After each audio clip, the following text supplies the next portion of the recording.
ఆరాధించే మందిరంలోనైనా, ఆరాధించే గృహంలోనైనా సాతాను ఉండటానికి ఇష్టపడ్డు. దేవునికి స్తోత్రం చెప్పండి గట్టిగా. రానున్న దినాల్లో, అంత్య దినాల్లో మనుషుల్లో ఏం కనపడదంట?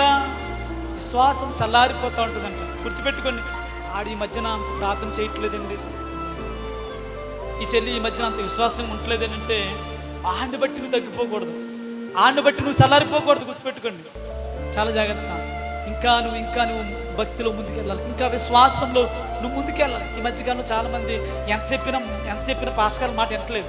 ఉన్నారండి, ఎన్ని వాక్యాలు యూట్యూబ్లో వస్తున్నాయి, ఎన్ని ప్రసంగాలు. జాన్విశ్రీ గారు, అబ్రాహం గారు, రమేష్ గారు, జేమ్స్ గారు, విజయప్రసాద్ రెడ్డి గారు, ఇలా చాలామంది వాక్యాలు చెప్తున్నారు. విన్నంతసేపు వింటున్నారు, యూట్యూబ్ మూసేయగానే మళ్ళీ మామూలేదు.